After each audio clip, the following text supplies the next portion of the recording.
mahasiswa semuanya, di video kali ini kita akan memasuki bab baru pada mata kuliah pengendalian proses, yaitu Linear Closed Loop System. Jadi untuk bab Linear Closed Loop System ini akan dibagi menjadi dua bagian. Bagian yang pertama, kalian akan mempelajari tentang apa itu closed loop, dan kemudian bagaimana caranya menyusun sebuah blok diagram jika diketahui satu soal cerita. Jadi kalau di pertemuan yang lalu kalian diberikan satu blok diagram, lalu kalian mencari bagaimana fungsi transfernya atau output per inputnya. Nah, untuk bab ini, linear closed loop system, nanti sebaliknya, dibalik ya.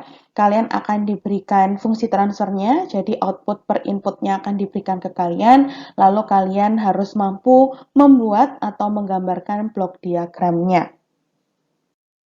Sebenarnya tentang apa itu closed loop, lalu bedanya dengan open loop, itu sudah pernah dibahas ya di beberapa pertemuan yang lalu. Jadi di slide ini saya hanya memberikan review singkat saja tentang perbedaan open loop dan juga closed loop.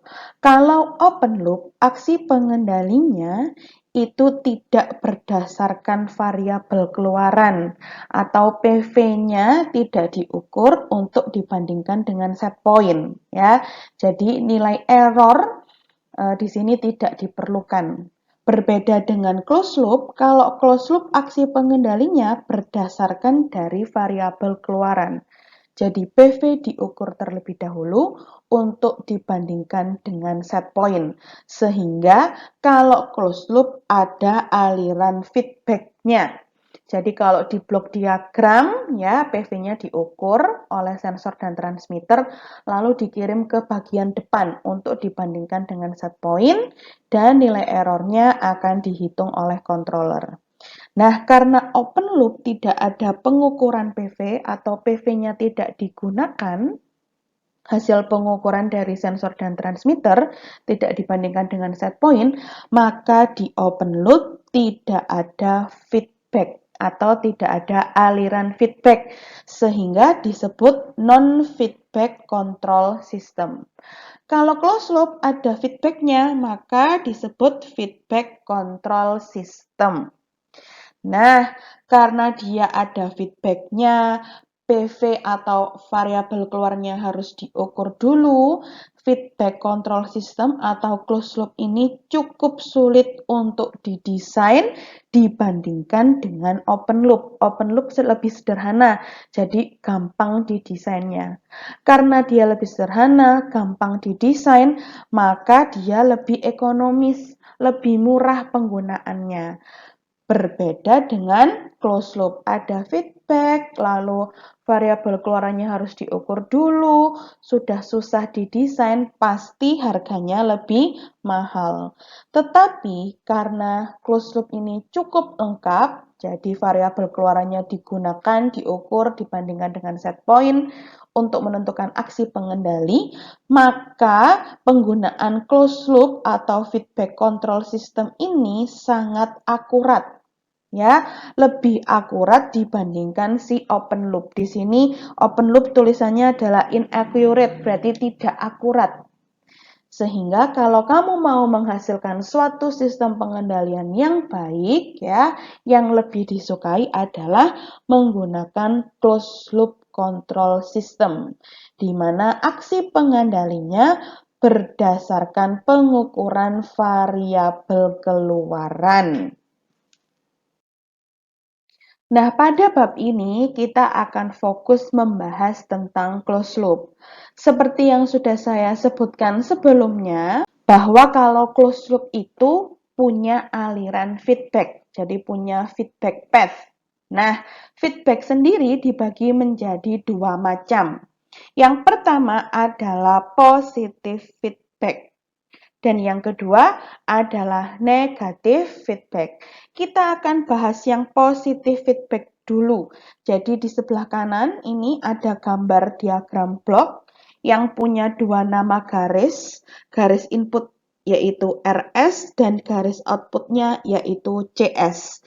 Kemudian ada dua isian kotak yaitu G dan juga H. G di sini adalah gain controller, sedangkan H di sini adalah gain sensor. Nah, positive feedback ditunjukkan oleh tanda plus pada summing block. Jadi input variabelnya bernilai plus, feedbacknya juga bernilai plus. Ini adalah positive feedback. Jadi aliran feedbacknya punya nilai positif. Maka kalau ada bentuk diagram blok seperti ini, kita mau mencari fungsi transfer atau output per inputnya, maka kita diminta mencari CS per RS. Dengan cara beberapa pertemuan yang lalu, nanti kalian akan mendapatkan seperti ini. Output per inputnya atau CS per RS-nya sama dengan G per 1 min GH. Maka dari fungsi transfer seperti ini, bisa kita susun diagram blok seperti ini. Jadi diagram blok 1, ini saya tulis, ini adalah diagram blok 1, dan diagram blok 2 itu sama. Tapi bentuk penyajiannya berbeda. Jadi kalau kalian diberikan gambar diagram blok seperti ini, kalian bisa mengetahui fungsi transfernya atau output per inputnya atau CS per RS-nya. Begitupun misalnya kalian diberikan persamaan seperti ini saja, kemudian diminta menggambar bagaimana diagram bloknya, maka diagram bloknya bisa digambar seperti ini. Jadi CS per RS adalah G per 1 min GH untuk positive feedback. Nah, sekarang bagaimana untuk negatif feedback? Gambar diagram bloknya masih sama ya. Ada G yaitu gain controller dan juga ada H yaitu gain sensor. Kemudian ada dua nama garis inputnya RS dan outputnya adalah CS. Nah, di sini karena negatif feedback, maka aliran feedback ini bernilai negatif. Sehingga fungsi transfer yang kamu dapatkan nanti, output CS per input RS-nya adalah G per 1 plus GH. Beda dengan yang positif tadi ya, kalau yang positif kan CS per RS sama dengan G per 1 min GH. Ini ya, berbeda. Nah, maka dari persamaan ini kamu bisa menyusun ulang blok diagramnya menjadi RS, CS ya, di sini ada garis nama garisnya, kemudian di dalam kotaknya berisi G per 1 plus GH. Jadi kalau di pertemuan yang lalu kalian akan disajikan blok diagram ya, blok diagram, kemudian kalian diminta menyusun persamaannya. Nah, untuk bab ini, kalian akan disajikan persamaannya, kemudian diminta menyusun blok diagramnya bentuknya seperti apa. Nah, ini adalah perbedaan lain untuk positive feedback dan juga negative feedback ya. Kalau perbedaan yang pertama adalah fungsi transfer yang dihasilkan, persamaannya jelas berbeda karena aliran dari feedbacknya punya nilai yang berbeda, ada yang negatif, ada yang positif. Perbedaan lain, nah kita akan lihat yang umpan balik positif atau positive feedback. Yang pertama, kalau positive feedback, prosesnya tidak seimbang. Karena tidak seimbang berarti dia tidak stabil. Biasanya tidak stabil itu ditunjukkan dengan grafik osilasi yang berlebihan, sangat berosilasi. Kemudian contohnya untuk umpan balik positif atau positive feedback, misalnya kita mau mengendalikan suhu. Laju panas bertambah, ya, jadi kita akan memperbesar laju pemanas jika suhu alirannya di atas set point. Jadi kamu mau memanaskan air, kita set ke 30. Ternyata suhu airnya sekarang 45. Harusnya secara logika, maka laju pemanasnya kita kurangi kan, agar suhu airnya kembali ke 30. Tapi karena ini adalah umpan balik positif, kita melakukan sebaliknya. Suhu airnya melebihi set point, tapi laju pemanasnya justru kita tambah. Justru ditambah oleh controllernya. Ketika suhu alirannya di bawah set point, laju pemanasnya justru berkurang. Itu untuk positive feedback.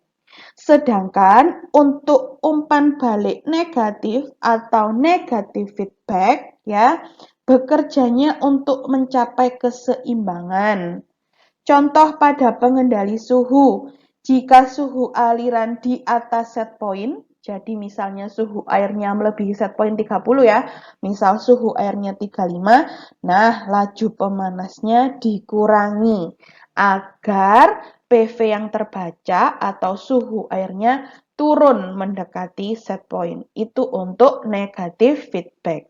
Nah, di dunia industri sendiri yang lebih disukai adalah yang negatif feedback.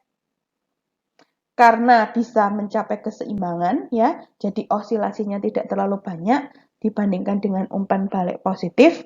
Kemudian nih, jika suhu aliran di atas set point, laju pemanasnya dikurangi, bukan justru ditambah.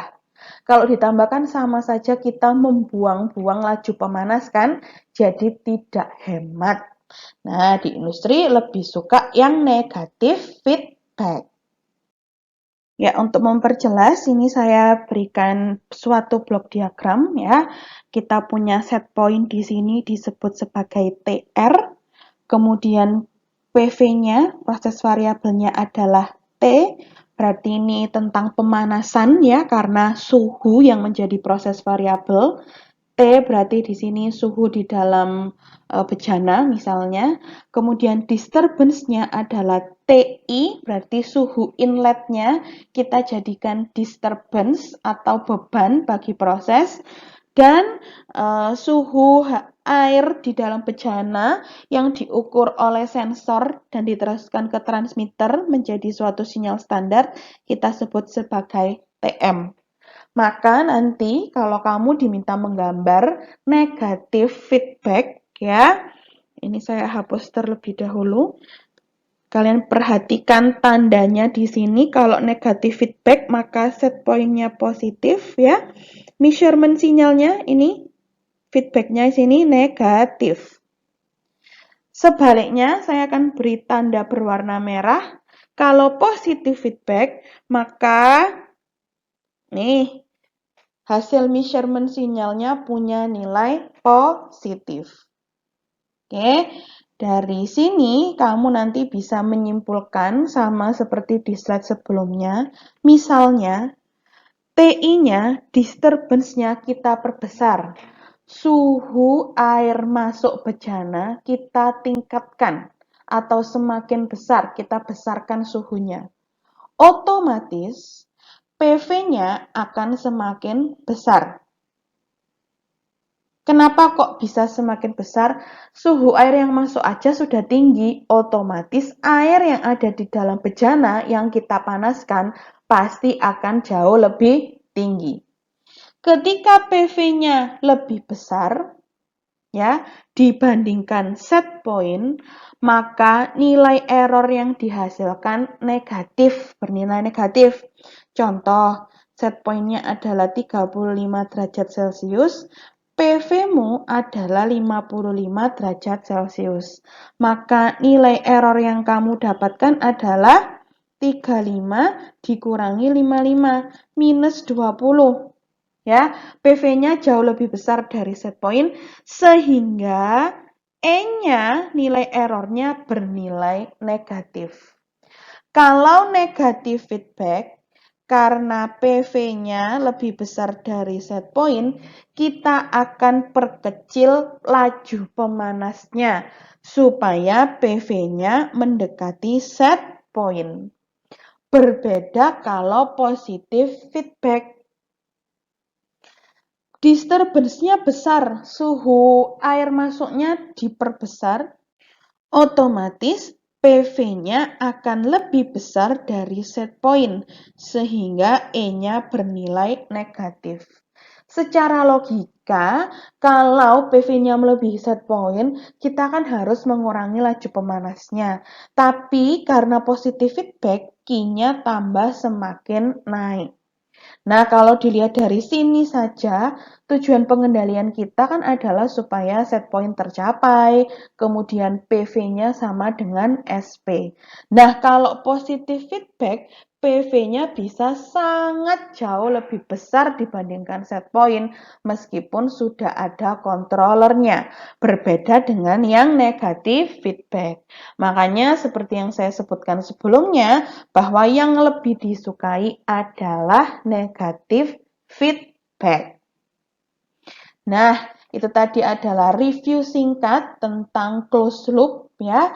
Kemudian tentang feedback dibagi menjadi dua macam, yaitu ada positive feedback dan juga ada negative feedback. Sekarang kita akan memasuki bagaimana sih caranya membuat suatu blok diagram. Tentunya blok diagram yang tipe feedback karena kita sedang belajar tentang closed loop. Kalau di pertemuan yang lalu, blok diagramnya sudah disediakan, kemudian kamu diminta mencari output per inputnya atau fungsi transfernya. Nah, kalau yang sekarang, kalian akan mendapatkan persamaan, kemudian kalian susun blok diagramnya berdasarkan persamaan tersebut. Baik, sebagai satu contoh soal, saya munculkan gambar di sini ada sebuah bejana. Bejananya ada airnya ya. Kita mau memanaskan air tersebut dengan bantuan electrical power atau bisa juga pakai steam. Sehingga di sini ada supply Q atau supply panas. Bejananya punya dua aliran. Aliran inletnya ada simbol W dan TI. W di sini adalah laju massa, sedangkan TI adalah suhu inlet untuk airnya. Dan aliran yang kedua, aliran keluaran punya simbol W dan T. W-nya di sini laju massa, T-nya adalah suhu keluar. Nah, terdapat perbedaan ya, TI dan T. Dari yang semula TI berubah menjadi T. Maka panas yang terlibat nanti adalah panas sensibel karena ada perubahan suhu. Nah, di bejana di sini dilengkapi dengan controller. Controllernya digunakan untuk mengendalikan Q. Ya, kamu lihat di gambarnya. Ini saya hapus terlebih dahulu. Jadi kita memiliki sebuah bejana. Di dalam bejananya terdapat air. Air tersebut akan kita panaskan dengan bantuan electrical power atau steam. Maka di sini yang menjadi PV itu adalah suhu air di dalam bejana. Diukur oleh sensor dan transmitter. Kemudian hasil pengukurannya kita sebut sebagai TM. TM tadi dikirim ke controller untuk dibandingkan dengan set point. Jika terdapat error, controller akan mengirimkan sinyal kendalinya ke FCE. Nih ya, sudah ada tulisannya di sana. Nanti FCE-nya akan mengatur besar kecilnya pemanas yang digunakan. Oke, jadi di sini PV-nya adalah suhu air di dalam bejana. MV-nya adalah Q, set point-nya adalah nilai PV yang kita inginkan atau suhu air di dalam bejana yang kita tetapkan. Nah, disturbance-nya bisa jadi adalah TI. Nanti akan kita cek. Maka secara garis besar, kalau ada gambar seperti ini akan ada 4 elemen penting. Seperti ketika kamu menggambar blok diagram, yaitu prosesnya terjadi di bejana ya, kita sebut bejananya adalah stirrer tank heater. Kemudian ada measuring element atau alat pengukuran, otomatis adalah sensor dan transmitter. Sensor suhu kita sebut sebagai thermocouple ya jenisnya. Kemudian ada controller nih dan ada final control element yang berupa control valve. Jika digambarkan dalam blok diagram, maka bentuknya akan seperti ini. Oke, di sini adalah set point, nih ya, disebut TR set pointnya, lalu ada error, ada controller, ada FCE, ada proses, ada T sebagai proses variabel atau kontrol variabel. Di feedback, di arah feedback ada measuring element atau measurement device. Hasil pengukurannya disebut TM, ini dibuat sesuai gambar ya. Lalu karena negatif feedback kita berikan tanda negatif. Dan di sini juga ada disturbance. Nah, kalau di contoh soal ini, disturbance-nya disebut sebagai TI. Maka TI atau suhu aliran masuk akan menjadi disturbance pada contoh soal ini. Contoh soal ini sudah pernah kalian kerjakan di latihan soal sebelumnya atau di soal kuis ya, nanti bisa kalian buka kembali. Nah, kita tujuannya, saya berikan satu contoh soal tadi adalah untuk mendevelop atau menyusun sebuah blok diagram. Maka jika ada satu gambar soal seperti itu, yang pertama harus kamu lakukan sama seperti di pertemuan yang lalu, ya, kalian sudah diajari atau belajar menyusun neraca energinya. Kita akan menyusun neraca energi unsteady state dulu. Karena dia sensible heat, maka rumusnya adalah MCP delta T. USS di sini simbolnya untuk neraca massa unsteady state. Maka laju akumulasi panasnya adalah D rho VCP T min T ref per dt. Ya, ini adalah asalnya dari massa CP dikali delta T, panas sensibel. Ya, yang di ruas kiri ini adalah laju akumulasi panas. Kemudian laju panas yang masuk adalah WCP dikali TI min Tref seperti pada umumnya. Biasanya kamu nulisnya rho FCP. Tapi karena di soal itu sudah diketahui laju masanya langsung, maka kita nggak pakai rho F lagi. Kita pakai simbol yang ada di dalam soal. Ya, maka di sini rumusnya kan MCP delta T. M-nya itu adalah W, sehingga WCP delta T. Delta T-nya adalah TI min Tref. Dikurangi laju panas yang keluar, yaitu WCP dalam tanda kurung T min Tref plus Q. Kenapa plus? Karena disuplai panas. Kemudian di sini karena W-nya sama, nanti ini bisa dicoret, Tref-nya akan menjadi persamaannya seperti ini. Rho VCP, ini saya keluarkan ya, dt besar per dt kecil sama dengan WCPTI min WCPT plus Q. Itu adalah neraca massa unsteady state. Ini sudah jangan diubah-ubah dulu. Kita akan cari neraca massa steady state. Jadi di sebelumnya kalian kan sudah pernah itu yang menyusun step 1 sampai step 6. Nah, di sini untuk bab ini karena kalian sudah terbiasa kan dengan pengerjaan contoh soal yang lalu, sehingga stepnya di sini saya persingkat ya. Jadi nggak saya buat step per step lagi. Step 1 membuat neraca massa unsteady state. Step 2 membuat neraca massa steady state. Nah, di sini saya gabung ya. Step pertama adalah neraca energi. Kalau kamu mau pisah-pisah juga nggak masalah. Misalnya di catatanmu nanti kamu tulis step 1 menyusun neraca massa unsteady state. Step 2, menyusun neraca massa steady state. Seperti itu juga boleh, monggo silakan bebas ya. Di sini sudah ketemu unsteady state, kita cari steady state-nya. Nah, yang jadi input dan output variabel kita beri tanda S. Input variabelnya di sini ada TI ya, ada QS. Input variabel itu kan terdiri dari dua ya, manipulated variable dan juga disturbance. Jangan lupa di bab 1 sudah pernah saya jelaskan. Sehingga di sini TI dan QS, TI dan Q itu ditambah simbol S. Output variabelnya adalah PV. PV kita tadi adalah T, sehingga di sini disebut TS, TS. Sudah dapat neraca massa unsteady dan steady state, kita akan cari deviasinya. Seperti yang lalu ya, kita kurangkan neraca massa unsteady dikurangi neraca massa steady. Hasilnya akan seperti ini.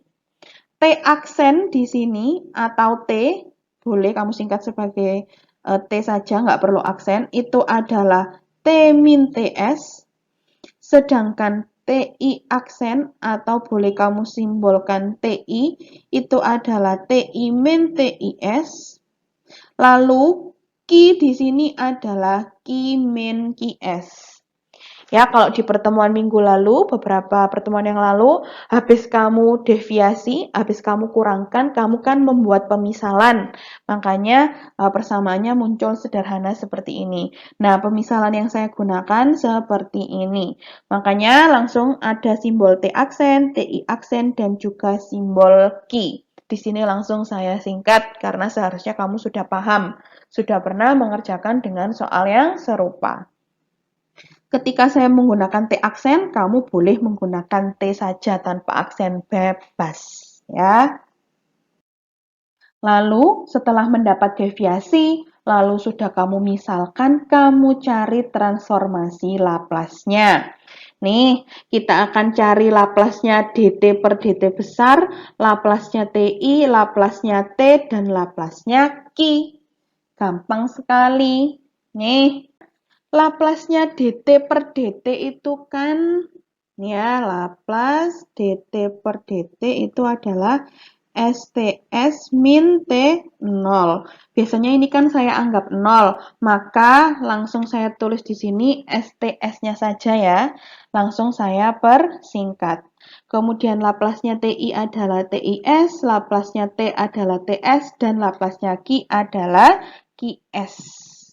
Sama persis seperti pertemuan yang lalu.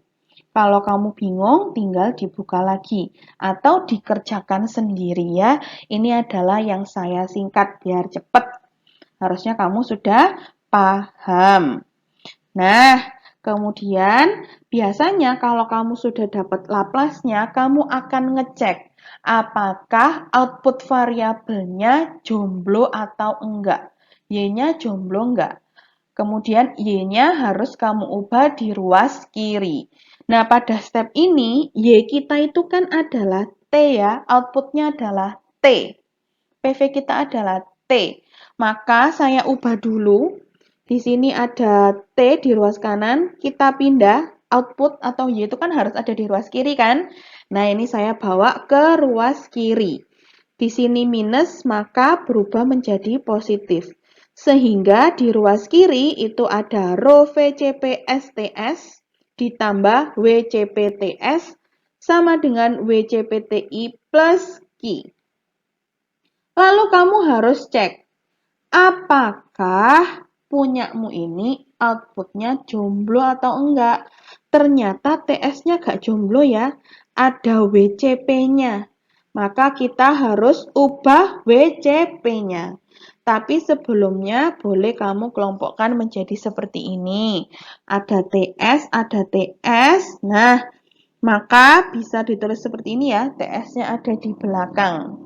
Itu sama seperti 2TS plus TS. Nah, ini kalau dikelompokkan kan sama saja seperti 2A plus 1 TS. Nah, ini sama seperti ini ya.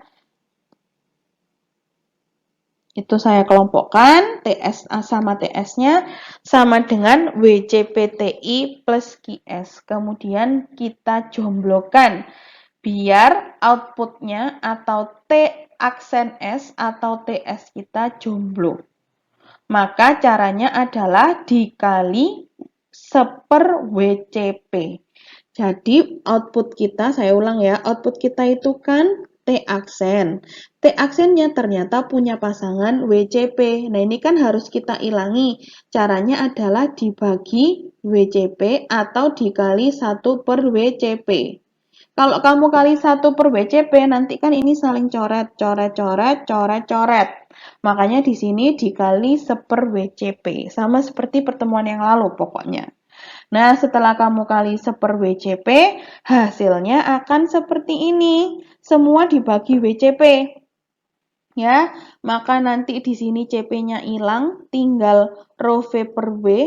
Ini hilang, WCP-nya tinggal 1 ya. WCP dibagi WCP itu 1. Sama dengan WCP-nya hilang, tinggal TIS. Nah, di sini karena tidak punya WCP, maka Q-nya otomatis Q dibagi WCP. Ini bisa ditulis Q WCP. Ya, sama saja. Ditulis seperti ini atau ditulis seperti ini, sama saja. Bentar, saya hapus terlebih dahulu. Kemudian, di sini ada 3 variabel ya, berarti ada T, ada TI, ada Q. Dari persamaan ini, kamu bisa menyusun bagaimana outputnya atau TS-nya. Ya, maka TS-nya sama dengan 1 per rho VS plus 1 TIS ditambah 1 per WCP dibagi rho VS plus 1 QS. Atau TS-nya bisa kamu tulis TIS per rho V per WS plus 1 ditambah QS per WCP per rho VWS plus 1. Asalnya dari mana? Asalnya dari persamaan ini yang saya kotaki berwarna biru. Ini ya asalnya. Kamu diminta mencari TS-nya. Maka ini yang saya kotaki berwarna merah dibagi dengan yang saya lingkari berwarna merah. Itu sama saja seperti ini. 2X sama dengan 10. Maka X-nya kan 10 per 2. Nah, ini adalah 10 yang kotak warna merah. 2-nya adalah lingkarannya. X-nya adalah TS-nya. Maka kamu akan dapat seperti ini persamaannya. Yang paling bawah sendiri. Nah, biar nggak panjang-panjang, ini saya singkat. Biasanya, ya, sesuatu sebelum S itu kan tau toh. Kamu kan sukanya gini, KP per tau S plus 1. Sebelum S ini biasanya kita sebut sebagai tau. Maka taunya di sini adalah rho V per W. Sehingga setiap ketemu rho V per W boleh kamu ganti sebagai tau. Ya, rho V per W-nya bisa diganti sebagai tau. Atau supaya nggak bingung kok bisa diganti sebagai tau. Nah, setelah kamu membuat dia jomblo, kamu nanti bisa cek siapa yang menjadi tau, siapa yang menjadi K, siapa yang menjadi Y, siapa yang menjadi X seperti pertemuan yang lalu. Sehingga nanti dari identifikasi itu kamu akan menemukan bahwa tau kita, tau di soal ini adalah rho V per W. Nah, ini saya tulis lagi persamaan hasil kita. Saya beri simbol persamaan A. Nah, persamaan A tadi bisa kita ubah menjadi persamaan B. Kok bisa demikian? Jadi di sini ada tau S plus 1, ada tau S plus 1. Saya kumpulkan tau S per 1-nya. Maka akan menjadi TIS ditambah 1 per WCP QS. Kok bisa seperti ini? Ya, kalau kamu mau membuktikan, kita kalikan aja. Maka TS-nya yaitu 1 per tau S plus 1 TI aksen S ditambah ya 1 per WCP dibagi tau S plus 1 QS. Sama seperti persamaan A. Jadi persamaan A itu bisa kamu susun menjadi persamaan B karena sama-sama ada 1 tau S plus 1. Nah, kalau setelah ketemu dari Laplace dan segala macam sudah ketemu outputnya, biasanya kalau di pertemuan minggu lalu atau beberapa pertemuan yang lalu, kamu kan disuruh cari output per inputnya. Atau outputnya berapa, atau kamu akan mencari output fungsi T-nya, YT-nya bagaimana. Nah, karena sekarang tujuannya adalah menyusun blok diagram, maka kamu harus tahu persamaan outputnya. Nih ya, persamaan outputnya, persamaan YS-nya. Nah, output kita di soal adalah TS. Maka persamaan TS-nya itu bisa dibuat dua macam, yaitu persamaan A dan persamaan B. Dari persamaan A dan B, atau setelah kamu dapat persamaan outputnya, kamu bisa menyusun blok diagram. Blok diagram A-nya bentuknya seperti ini, kalau persamaan A. Kalau persamaan B, bentuk blok diagramnya akan seperti gambar yang kanan. Ini adalah, kita lihat yang A dulu ya. Ini outputnya.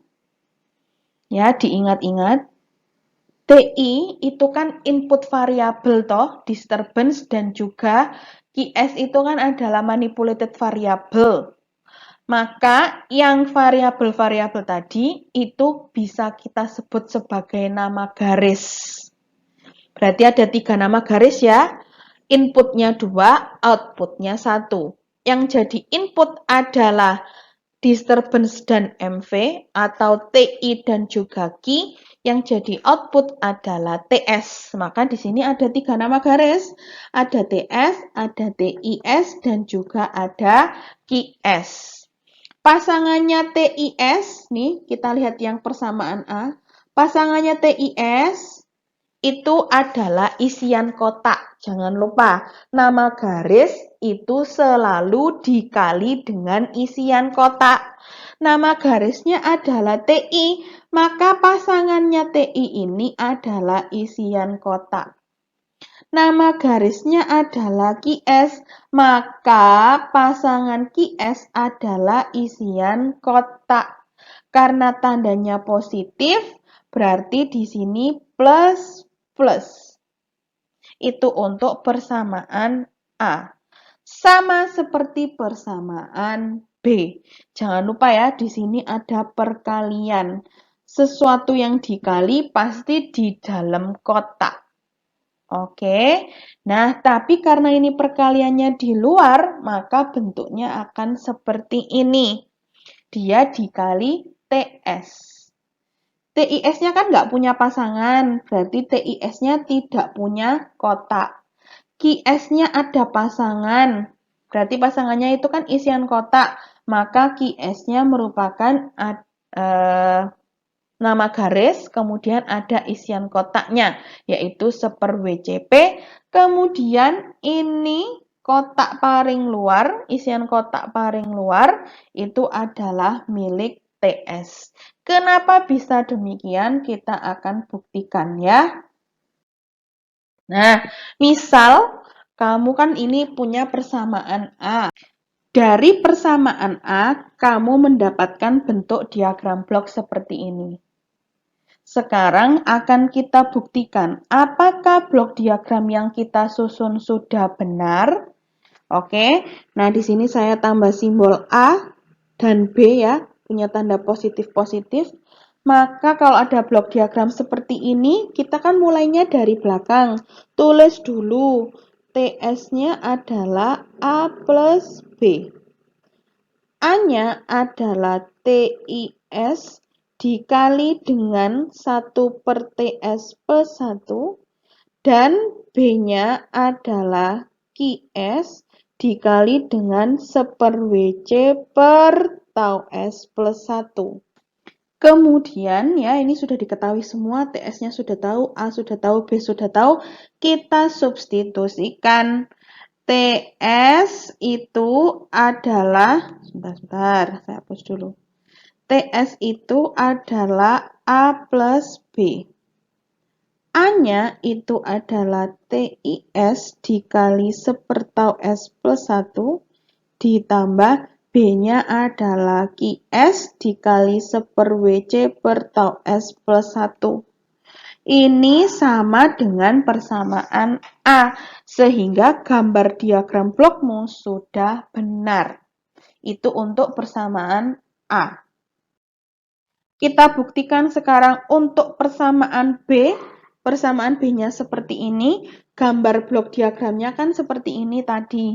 Sekarang kita akan buktikan. Saya tambah di sini simbol A dan juga B untuk mempermudah.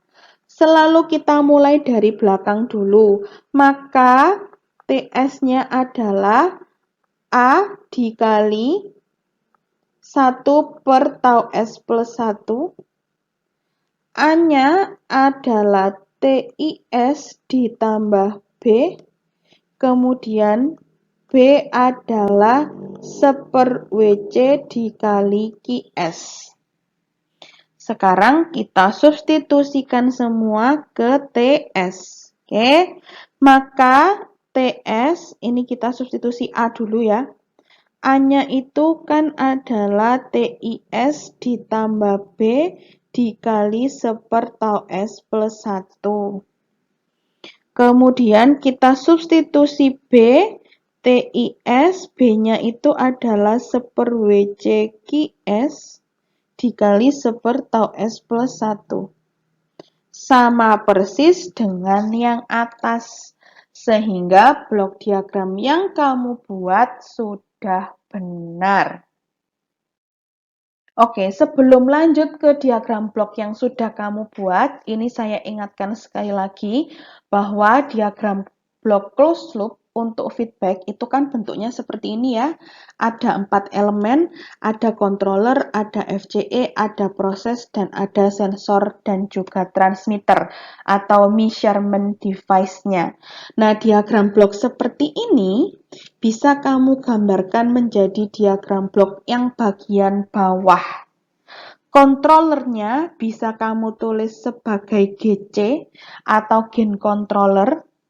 FCE-nya bisa kamu tuliskan simbol GV ya, atau gain valve-nya, gain control valve-nya. Prosesnya GP dan measurement device, sensor juga transmitter kita sebut sebagai GM. G adalah fungsi transfer ya. Jangan lupa, G itu adalah output per input, sehingga nanti isinya GC, GV, GP, GM, ini adalah fungsi transfer. Nah, blok diagram yang kamu susun tadi, itu adalah blok diagram dari proses. Sehingga blok diagram yang kamu susun tadi nanti akan menggantikan kotak GP. Nah, misalnya ini saya tampilkan lagi blok diagramnya seperti ini. Lalu kamu tadi kan dapat diagram blok dua macam. Bisa pakai persamaan A, bisa pakai persamaan B, sama saja ya. Misal saya mau menggunakan yang persamaan B, ya, maka seperti yang sudah saya sampaikan, diagram blokmu ini nanti akan mengisi GP, sehingga diagram blok A ini akan menjadi seperti ini. Nah, kita gabung dengan diagram blok besar. Ada GC, ada GV, ada GM, GP-nya adalah ini. Kita ganti GP-nya menjadi blok diagram yang kamu temukan. Blok diagram yang kamu temukan tadi itu kan dari meninjau prosesnya kan, proses pemanasan dengan panas sensibel, sehingga blok diagram yang kamu hasilkan itu menggantikan kotak GP. Jangan lupa tadi di soal pertama kita sudah mengidentifikasi bahwa TS itu adalah PV atau variabel keluaran. QS-nya adalah manipulated variable. Tahu dari mana tadi? Q-nya dikontrol oleh FCE, maka Q-nya adalah manipulated variable. Sehingga TI mau nggak mau jadi disturbance. Maka bentuknya seperti ini ya. Keluaran dari GV itu, GV ini tadi kan FCE. Ini saya tulis. FCE keluarannya itu adalah manipulated variable sehingga QS. Cocok ya? Sudah benar.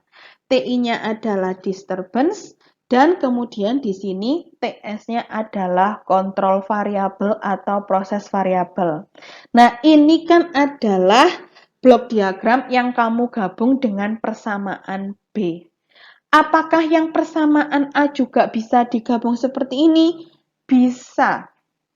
Jadi itu opsional ya, ada opsi. Kamu boleh pakai persamaan A, kamu boleh pakai persamaan B. Kalau persamaan A, kamu dapat blok diagram yang tadi, yang beda itu, bisa kamu tambahkan, gabungkan dengan blok diagram yang A ini. Jadi blok diagram besar, blok diagram lengkap. Begitupun yang persamaan B. Kalau persamaan B, hasilnya seperti blok diagram yang B. Nah, sekarang silakan dicoba gabungkan blok diagram A yang besar ini dengan blok diagram persamaan A yang kamu dapatkan. Ingat ya, persamaan A, blok diagram dari persamaan A yang kamu dapatkan itu hanya menggantikan GP atau gain proses atau fungsi transfer untuk prosesnya. Sehingga di linear closed loop pada bagian satu ini tujuannya adalah untuk memberitahu ke kalian bahwa selain blok diagram disajikan ke kalian langsung, kalian juga mampu menyusun blok diagram.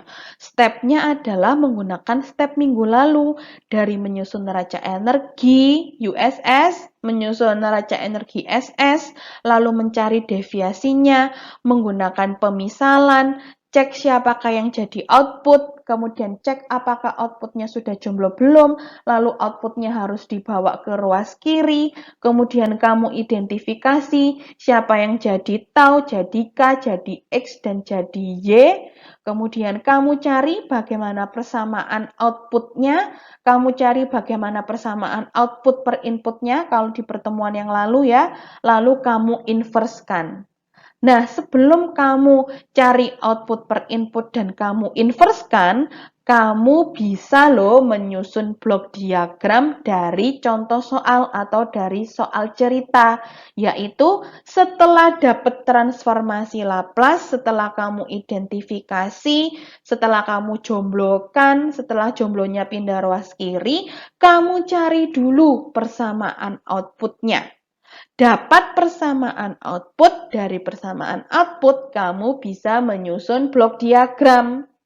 Jadi, kalau ada satu soal cerita, kamu diminta menyusun blok diagram, lalu diminta mencari output per inputnya, kemudian diminta mencari inverse, maka ya setelah kamu jomblokan dan kamu pindah ke ruas kiri, kamu identifikasi K atau XY, carilah dulu persamaan output.